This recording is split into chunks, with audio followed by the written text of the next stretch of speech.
Hi, Tanya. Welcome to Women's Circle. Thank you very much. I'm so excited to be here, Carly. This is awesome. Oh, it's so lovely to have you. And yeah, to hear about your experience and the women you work with, but also your journey. I think that's what we're all about. Yeah. So yeah, maybe we could start today with learning a bit about you and where you've come from to where you are today. Sure. So I'm typical, I suppose. I'm married, 3 kids. My husband and I met when we were 18. So we've been together for a very long time. I'm turning 50 next month.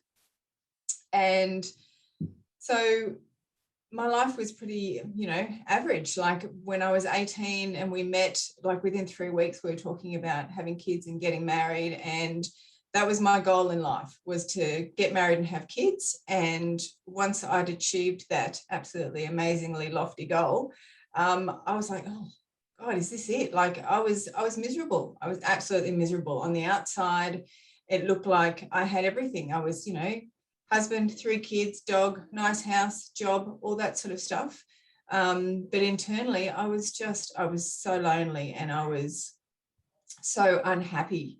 And I blamed my husband for that. And I wanted out. Like not a day went past that I wasn't lying in bed thinking, I've got to get out of here. Like this is crap. Like I just don't want to be here anymore. And I was putting so much effort into prioritizing my children's happiness and my husband's happiness over my own that there was just nothing left for me.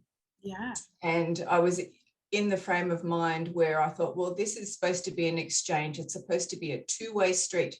So I look after your happiness and make you my priority, and you guys are supposed to do the same for me. And of course they were like, nah, like we'll just take. And it took a long time for me to realize that the choices that I'd made on my own. No one had forced me to put myself last. Yeah.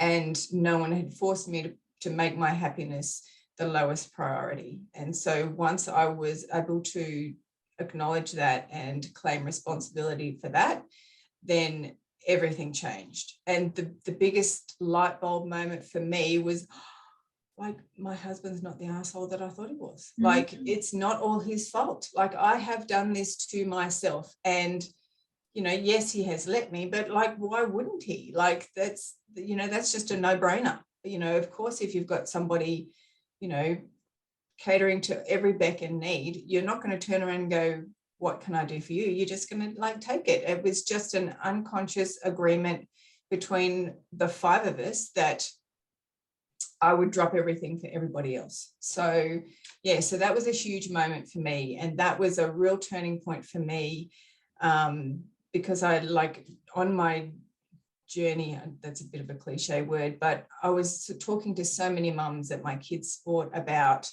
I wish I could have done that. I wish I could have written a book, or I'm really quite a good drawer, or I like to write poetry. And, but I have a husband and kids. And it's like, I used to, even though I was experiencing the same thing myself, I couldn't recognize it in myself at the time, but I could definitely recognize it in them. I'm like, you could do whatever you want to do. Your children are getting older and your husband, he's a grown man. He can look after himself. And so that was what started me on the path of being a life coach. But I can't let women suffer the same way that I'm suffering. Or when I see them suffer, I've just got to help them. Like, I just need to raise their awareness, make them accountable for the decisions that they've made, and let's start making some changes and getting this whole ship turned around. Yeah. So that was how I got into life coaching. And initially I was focusing on women like me who'd hit the crisis point. They've been hit by a Mack truck and they think, oh my God, this is just horrible. So let's just turn it around. And now my focus is changing to new mums, because I can see that's where my patterns started. Like when I first became a mum, that's where those habits started, where I was like, okay, now I've got this baby, I'm not important. And it's just not true. do you know what's really interesting? Because you were saying about, there were two things. The first thing, you were like, I had this goal to get married and have kids. And then after that, I was like, what? So I guess I wanted to touch on that first. Where do you think that came from, that was your goal? I think it all just came from my upbringing. My parents had never left the country. In fact, I don't think because I was born and bred in Canberra, I don't think the only other state that we had been in, aside from like, the ACT in New South Wales, was Tasmania as a family. My uncle lived down there, but they had never ventured anywhere. And that it wasn't a done thing. And when I look back now, if I had my life over again, like I was living with my parents until I was 24, and then I moved straight in with my husband. Like that, even that wasn't a thing. Like moving out and having my own space wasn't even like on my radar. Traveling overseas wasn't on my radar. So I think it all came from just the way I was brought up. It's like, that's what you do. You get married, you have a job, and you have children. That's all my mum did. So I think that's interesting. I think the other thing that really resonated when you were like, I had these babies, and then I realized that, I had this resentment towards my husband, and like, I was just unhappy and lonely inside. And I've just literally learned this week about, and I don't know if you've heard about it, but there's two in a relationship dynamic. There's usually a maximizer and a minimizer. Have you heard of this? No. So it's super interesting. So a maximizer, the image would be an octopus, right? We have lots of arms. We want to smother and protect and look after, and we're the ones that keep the relationship together because we are the action-orientated people. And the upsides are, when there's maximizers around, you feel safe, you feel good, you feel like you're looked after, there's a real nurture there. But we tend to partner with a minimizer, which is the turtle, and the turtle retreats, right?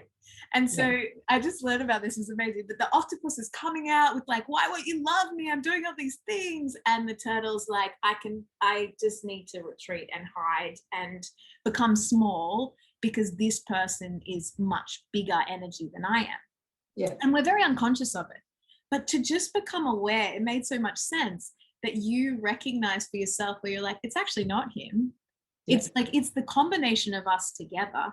Yeah. And it sounds like potentially maybe you are the maximizer, which we love and need, and the partner is this minimizer.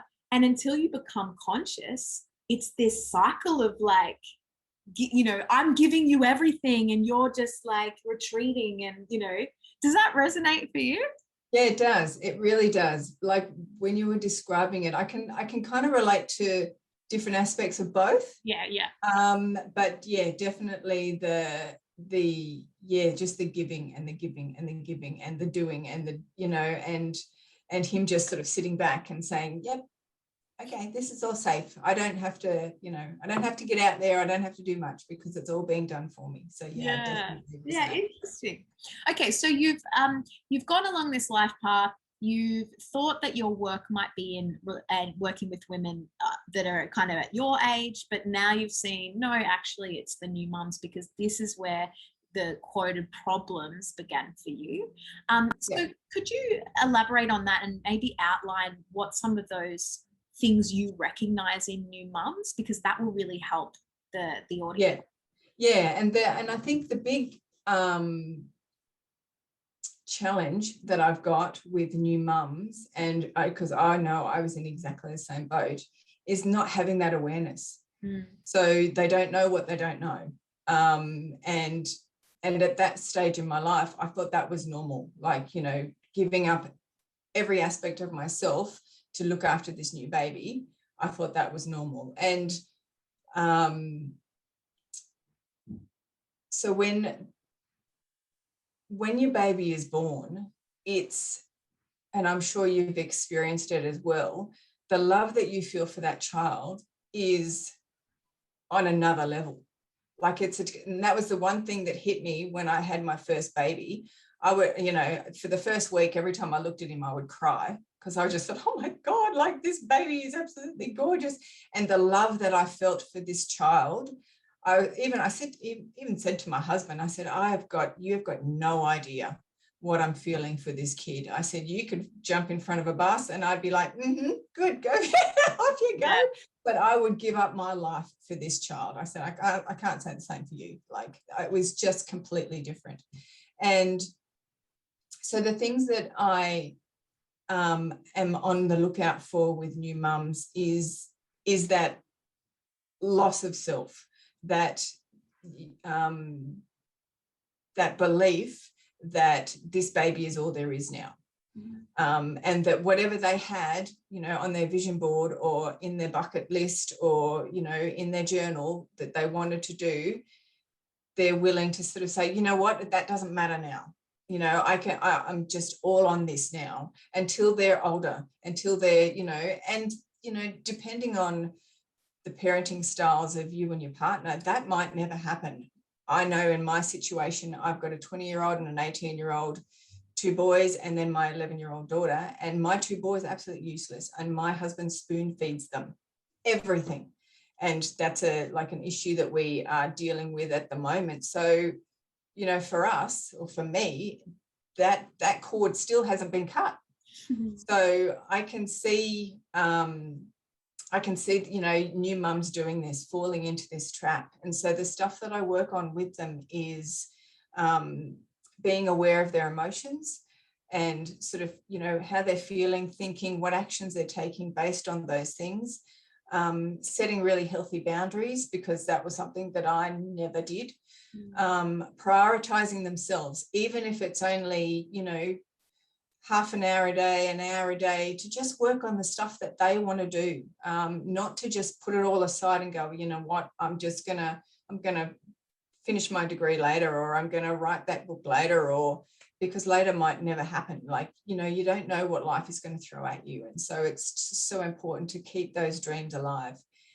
And on top of that, like, you know, nurturing their relationship, because when you throw a baby into the mix, everything changes. You know, when initially it was just you and your partner and your attention was, you know, on each other, now you've got this baby. And for a mum, it's just like, you don't matter anymore because I've got this beautiful little human that I created. I mean, yeah, you helped a little bit, but, you know, that I brought into this world. And so they're more important than you at the moment. And so that's a huge dynamic that needs to be worked through.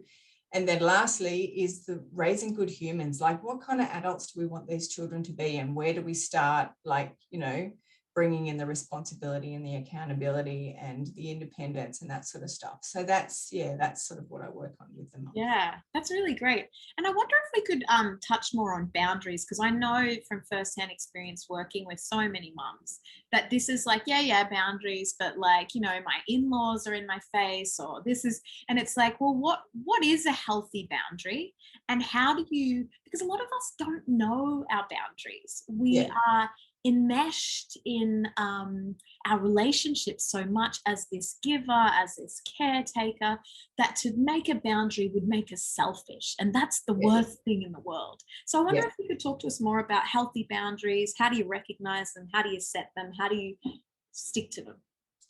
They're really individual boundaries. Like they stem from, I mean, there's the boundaries about your emotional well-being and your physical well-being, and your personal space. And so there's those sort of obvious boundaries about, you know, I don't appreciate being touched like that or spoken to like that, and that kind of thing.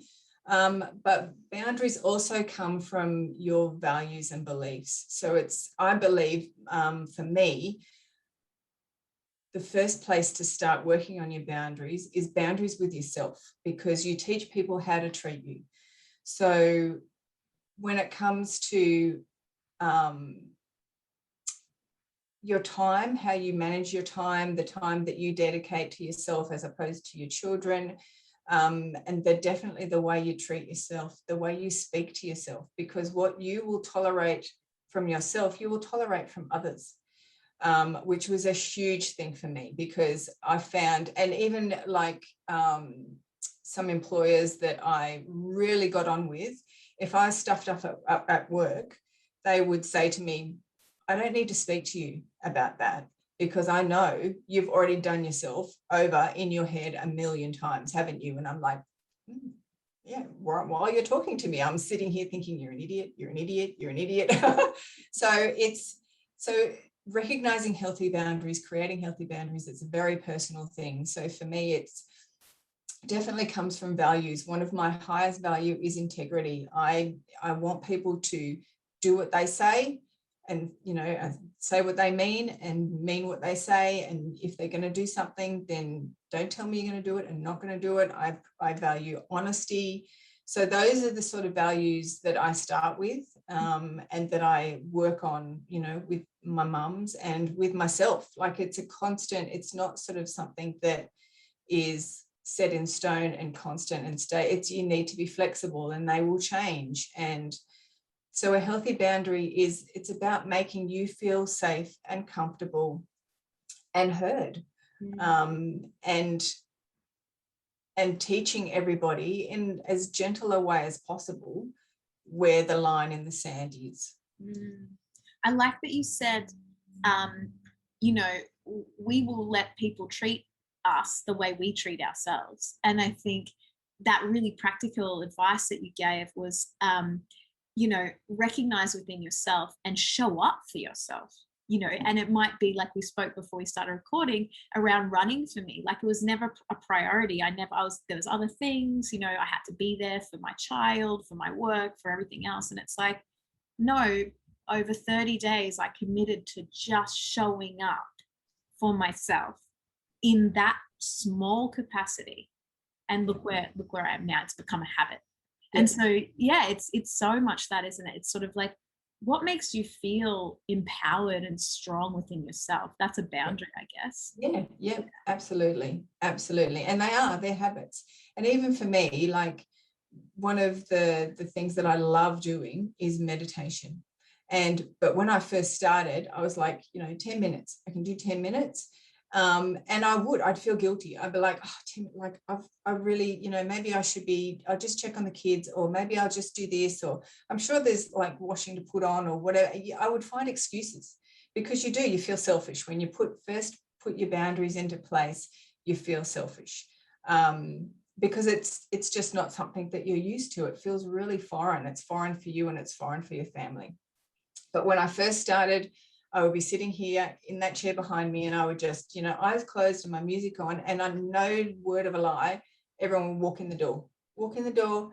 And the first few times I'd be like, yes, I need this, I need that. Right, okay, turn the music off and get up.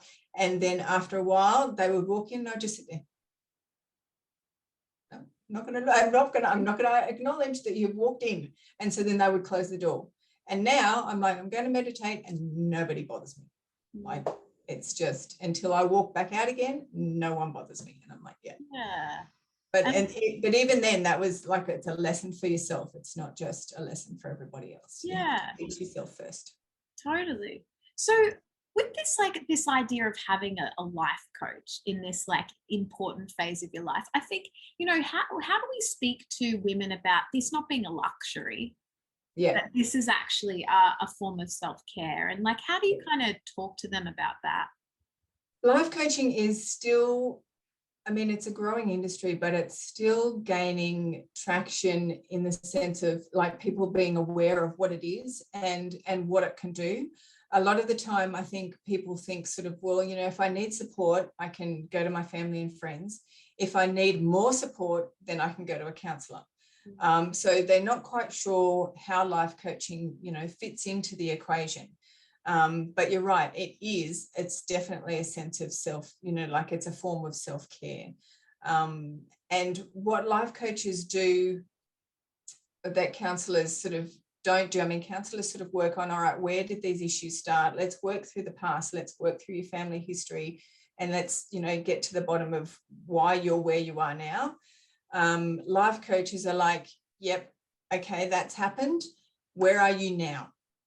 Let's focus on, this is where you are right at this moment, and this is where you want to be. And so it's I mean, the coach is like a coach. So we're trying to facilitate a journey from where you are now to where you want to be. And along the way, we will be looking at, keeping you accountable and helping you take responsibility for your choices and changing your perspective and, looking at those self-limiting beliefs that you have held for so long that have held you back. And looking at, boundaries and showing up for yourself before you can show up for anyone else. So, I mean, the sort of comparison we use is that you wouldn't let your car run out of petrol and still expect to be able to drive it. And the same goes for ourselves. Like, we need to fill our own tank. We need to nurture ourselves. And, life coaching is just one of those tools. I find if you go to your family and friends and say, oh, I want to lose weight, I want to give up smoking, I want to write a book or whatever, they're like, yeah, that's great. And then at the first hurdle, you're like, I didn't do it this week. And they'll say, oh yeah, that's all right, don't worry about it. But a life coach is like, all right, so you didn't do it that week. What got in your way? Let's look at those obstacles. Let's examine all those excuses that you gave yourself, and let's see which ones are true and which ones aren't. Yep, sometimes life happens, but also a lot of the time we just get in our own way. It's like you're filling the gaps where there's been ruptures in the schooling system, in the family systems, in the life experiences that have shaped kind of how we come. And I guess, like you say, becoming a mother is such an intense transition that everything's going to show up. Yeah. And it's actually, the perfect time to do this. So I guess maybe we could talk about what you've seen in terms of some of the transformational work that comes from these women that you work with, where they start, and then, like, do they have a goal to begin with? What's the outcomes, I guess, for people that are looking at this kind of work? It's sort of different for each person. And so, sometimes it can take a while to sort of delve into those self-limiting beliefs and to work through those and to prove to yourself that isn't true anymore. There might have been one incident where that was true, and you've carried that with you for so many years, and now it's not true anymore. So, and then in other instances, it can be sort of like a light bulb aha moment. I had one of my clients, she sort of, I was talking to her on a fairly regular basis, and she gave me a call. She's like, I'm in this situation and I don't know what to do. And I'm like, right, what is it? And she's like, my sister and I, we don't see each other. We don't speak to each other. And now she's contacting me. She's texting me. She's sending me messages about this issue that we need to deal with. And she's just shut me out for so long. I just, I don't know what to do. I'm going to send her a text, and, there was a plethora of swear words. I'm going to tell her this, and I'm going to tell her to do this. And I'm like, all right, let's just stop and let's just take a breath. And I want you to step forward in time to a place where the relationship that you have with your sister is perfect. It's exactly what you want. And I said, what does that look like? She says, I don't have one. I don't speak to her. I'm like, fabulous. And what did you do to get there? And she's like, I just ignored her. I'm like, well, there you go then. So, it just sort of, it helps to take people out of the drama that they're in at any given moment, and lift them up. It's like a different perspective. So, we sort of raise them up out of the weeds and sort of say, all right, so let's have a look at this from a different perspective. Let's look at it from a higher level. So, and some of the mums are sort of, as you chip away week by week by week at the different issues that they have, a lot of the time it's, it just comes down to self-confidence and self-belief and self-love. And so that's the sort of things, the changes that I've seen in these women. It's sort of like I have so much more awareness of what I'm saying to myself in my head, and turning that around on a daily basis, making a new habit of saying, yep, I'm worthy. Yep, I love myself. I'm perfect the way I am, and I can achieve what I want to achieve. Yeah. That self-love, self-nurture, and self-confidence, huge, aren't they? Yeah, And like, absolutely. how in your experience do you even begin to approach something like self-love? Yeah, for a lot of us, it's really foreign. So I love using affirmations. So a lot of the time, you know, the conversations that I have with my clients, it's sort of like, yeah, or, you know, I can't really do that, or no, I don't have time for that, or it's like, okay, well, let's have a look at like the time you spend. So it's just picking up on the language that they use, and their body language as well, and sort of, you know, those little beliefs that then they're not aware of. It's sort of like, no, I don't really have time for that, or I can't really afford that, or no, I don't think I could do that, or, and it's, you know, it's all that negative talk, and the shoulds are a huge alarm. You know, I really should be doing this instead. I'm like, okay, so who says you should be doing that? Tell me who it is. And it's like, oh, well, you know, and it's just like raising their awareness to that sort of language and that sort of thought pattern, and then putting in processes that they enjoy. So it might be, it could start as simply as affirmations, sticky notes all over the house. I'm worthy, I've got the time, I have, you know, I can afford it, and, you know, that sort of stuff all over the house. I love like setting, homework's not a nice word, but like I love, you know, read this book, you know, spend, you know, and meditation. I'm a huge fan of meditation. I'm like, even if you can just sit for 5 minutes and let the thoughts that are running through your head, like get a paper clip, attach it to a cloud, and watch it float away. And then just drop back into yourself, drop back into your breath, even if it's 5 minutes. If you do it 5 minutes a couple of times a day, that's 5 minutes that you've spent with just you. And not a lot of us do that.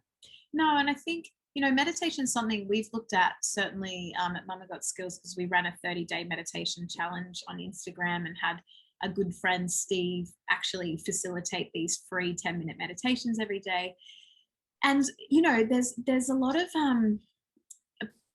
stigma around it still, because people are like, well, I don't have time to meditate, or, well, I'm okay, like, what do I need? And it's like, it's sort of that reframe of, you actually meditate when you feel well, so that when hard things come up, you have a practical practice that you can go to that's going to support you. You know, isn't it? It's like, if you try and do it in the real hard times, it's going to be so hard to concentrate. Like, you're like, I don't want to do this, I feel terrible. And it's like that little habit, isn't it, when you're feeling good, and that creates the absolutely. And especially the time excuse that people use. It's sort of like, and I know for myself, I'm fully immersed in this personal development thing, and I don't meditate every day, but I definitely try to meditate every day. And sometimes I'm like the same, I don't have time today, and then like half an hour later I'm sitting there like on my phone, like scrolling through crap or playing a game, and I'm like, hang on a minute, like there's a priority issue here. I think, you know, sitting with ourselves is really confronting. It's and that goes back to your self-love, self-confidence. What was the other one? Self-awareness is one too. And it's sort of like, if I sit with myself, some stuff's going to come up, and I've been trying to repress that for a long time. And I guess maybe that's, you know, that's your role. It's to gently support people, along with conventional counseling, to kind of sift through those limiting things and transform, right? Yeah, absolutely. That's absolutely right. It is. It's just, it's meeting yourself. It's meeting yourself again. And coaching is, it's very loving, it's very nurturing, it's very supporting.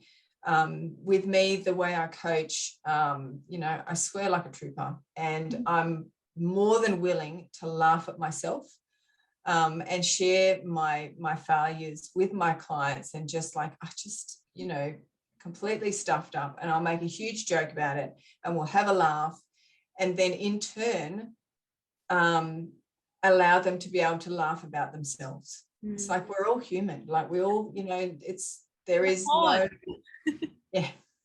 so we all make mistakes, and it's all about celebrating the achievements that they do make, no matter how minuscule they are. Like they meditated for 2 minutes. Awesome. That is great. That is 2 minutes that you didn't do yesterday. So that is fantastic. So let's build on that. So it's a supporting, nurturing, and really encouraging environment. Yeah. And do you support women around, because you're talking before about relationships and how they become really strained when there's a baby, and like communication is key, right? But it's how we communicate to get our needs met. Is that kind of something that you work with? Yeah, definitely. And still something that I'm learning, like myself in my own relationship. I mean, we had so many years of not communicating, and parallel lives almost. Yeah, almost. But what we tend to do in a relationship is we will, verbalize what it is we want and what it is we're unhappy with. Like, you haven't done this, or you do this, or, whatever. It's heaps of blame, shame, and criticism. But we don't actually listen. We don't actually listen, and we don't actually we don't dialogue, we monologue. Yeah, that's exactly right. And it's in our head. So we're sitting there, and my husband and I are a perfect example. So my husband's sitting there going, well, I want you to do this more, and I want you to do that more, and I'm not listening. In my head, I've switched off, and I'm like, yeah, but you don't do this. You don't do that. So it wounds. It speaks to your childhood wounding. Like, there's so much around this. You're just talking to each other's wounds, right? Like, there'll never be change there. Yeah. So that open communication you're talking about, and listening being the skill. Yes. We have to learn to listen. Yeah, we do. Yeah, and that's one of the first skills that I learned in my training as a life coach, is to listen, to actively listen. So you're listening to not only the words that are being said, but the tone of voice and the pace, and and combining that with the body language and the facial expressions, and actually really listening to what is being said. And it's a skill that not a lot of us have. Very few of us have. Like, I know for myself, in the childhood that I grew up in, my dad wasn't a listener, and my mum wasn't a listener either. My mum was, dad was the octopus, mum was the turtle. And so I learned at a really young age that you keep your head down, mouth shut. And that was the way to keep a marriage together and to keep a man happy. And so, you learn that. Like, that was a habit that I'm still breaking. There are still things that I'm like, yep, okay, I know where that came from. Yeah. So, and I've just learned a new dialoguing technique called a Margot. I don't know if you've heard of that. Oh, no, I haven't heard that one. Oh my gosh. I'm going to get the lady that taught me on, because it's the dialogue that you talk about, the active listening, but the step further is that you repeat back what they've said to you, and you clarify, is that correct? Because we hear things through our own lens, don't we? Like our set of experiences. Absolutely. And so it's really helpful to repeat back so that you can then go, yeah, that is what I said, or no. And like, that in itself is really powerful. Yes, absolutely. And I think with your children as well.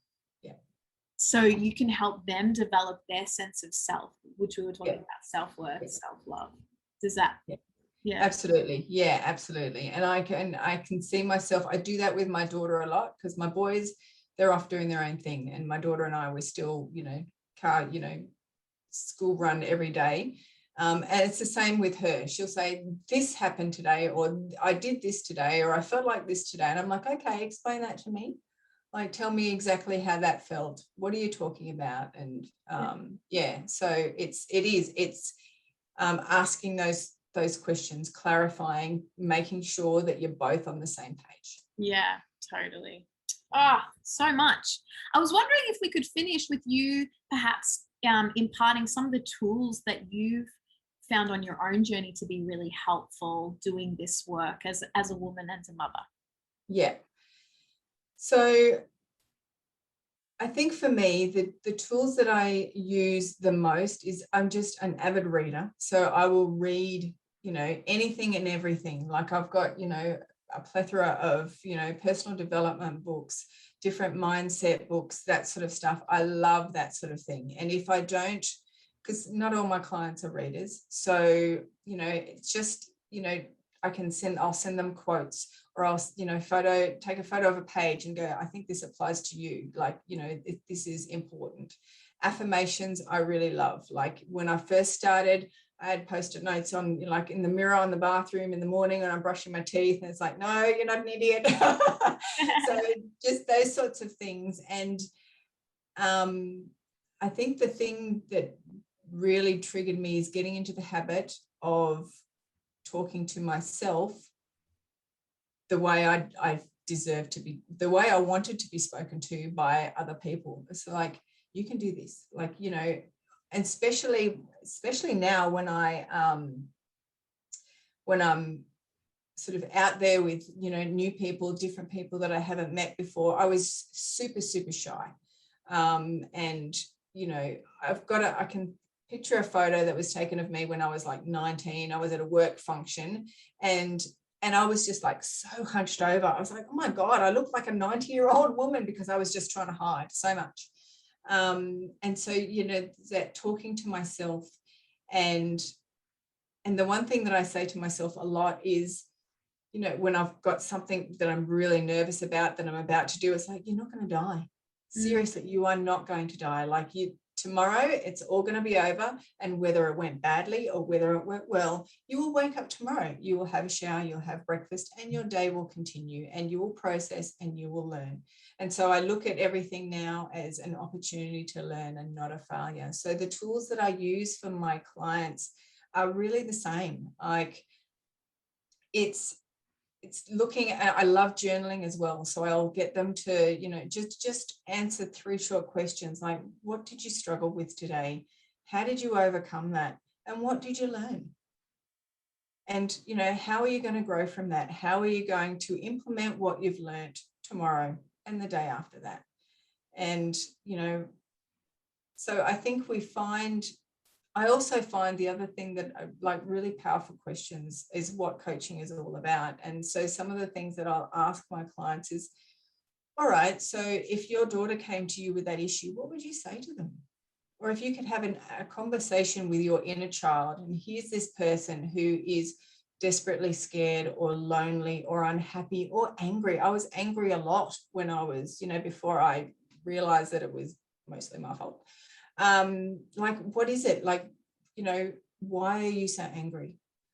What is it that's bringing that up? And a lot of the time, I'd be on the boil all the time, and I'd be in traffic and somebody would cut me off. Somebody wouldn't indicate, and I'd be like furious. And then I'm like, okay, what's that all about? And it's like, well, it shows a lack of integrity to me. So, and like integrity is a huge value for me.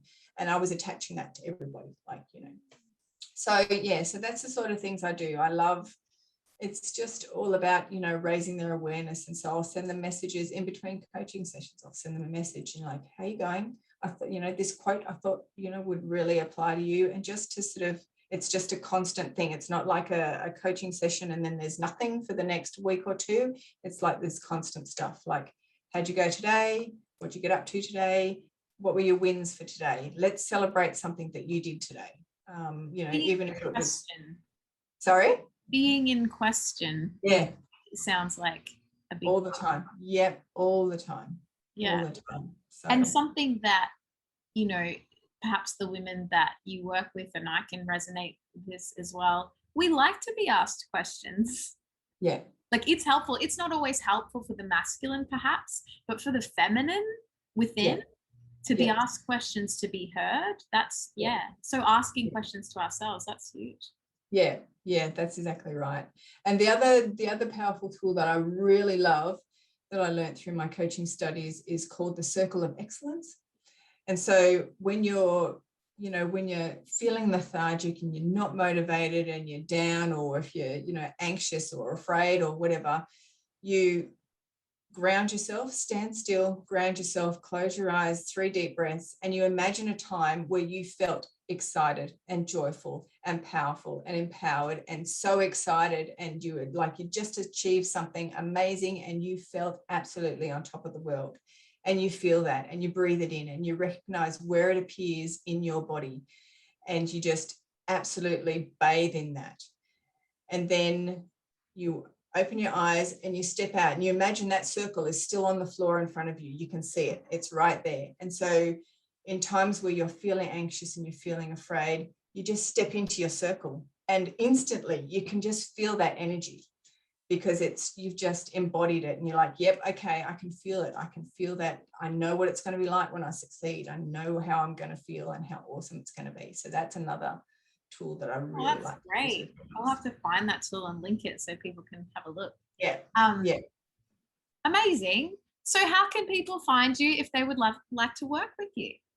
I am on Instagram as Tanya Maree 071. That was the year I was born, so that was the best thing I could come up with at the time.